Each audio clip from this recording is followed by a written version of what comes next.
everybody, and welcome back. This is a Mark III Jetta, arguably one of Volkswagen's best kept secrets.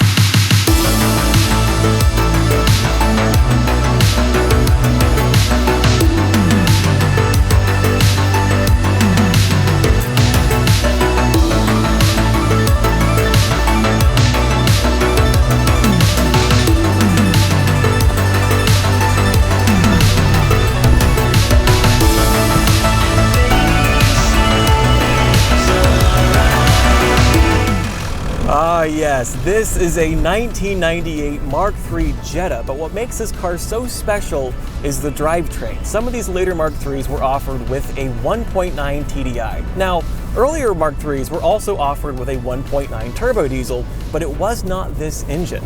This later TDI is electronically managed and also direct injection, which fixes a lot of issues of the earlier turbodiesels, which were harder to start, made less power, and weren't quite as efficient as the TDI. This thing will average easily 50 miles per gallon on the highway, which is just unbelievable, especially out of a car that's, dare I say, fun to drive.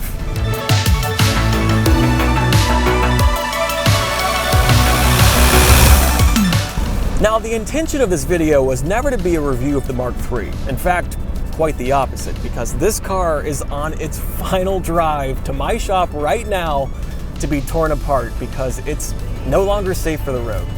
Just the simple fact.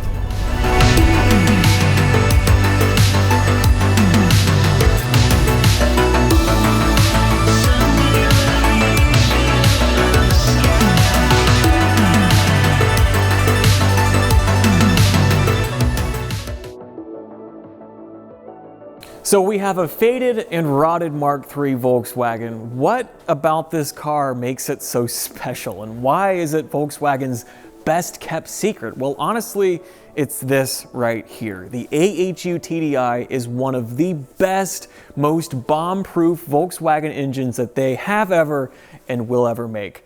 And that's a pretty big claim to make, but I think it really holds true in this particular case. The car is junk. It's had decent maintenance, but the body is shot. So we're gonna pull this out, and it's going in this over here, 1980 early Westy Mark I Volkswagen Rabbit Pickup in Tabasco red with lipstick red interior. And this thing is probably the nicest Mark I pickup I've ever seen in my life. And honestly, I can't think of a more worthy or deserving candidate for the Mark III's engine. All right, so let's get to work taking apart this Mark III Jetta and get this AHU out so we can get rid of the body. Actually, if you're curious, this body will be for sale, although rusty. The inside's actually in great shape. So for anyone who needs good Mark III seats all the way around, a great dash, and really everything else, this would be a great car. $300 without the wheels, bring your own, or $500 like it sits without the engine, drivetrain, and everything else. So let's get to work. All right, come on.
Oh, yeah. There is no better feeling than this right here. Finally getting the engine out of the donor, because now things kind of turn around. We'll start cleaning everything up and getting it ready for the Mark I. Speaking of the Mark I, let me show you what we're going to use to mount this into the pickup. So these are from a company called S&P Automotive, and they custom make everything to make the swap possible, which is really cool. So this mount goes on the passenger side of the engine or the belt drive, and this bolts directly to the block. Now, these actually utilize the original Mark I engine bushings, so there's no extra vibrations or anything stupid. So these are super nice. So that's one mount. This is the this is actually an original transmission bushing. Yeah, here we go. This is the transmission side rear mount. This replaces a chunk of aluminum that originally held it in the Mark III. Again, super nice quality. This is what, 3/16 steel, I think that's what it looks like. And S&P includes this hardware, which is also really nice quality stuff. Now this will be the side transmission mount. Yeah, look at that. And of course, more hardware to go with that as well. Now, Kevin decided to go with S&P for this project because he's used their mounts in the past for his R32 swapped Mark I Rabbit. I think it's a 78, but I'm not entirely sure. So we actually have some more stuff from S&P, including this down here, which, wait until you see this. This is just the nicest damn thing. Oh, look at this. Right, let me get some of the plastic off of here. Man, this is like Christmas. And there you have it.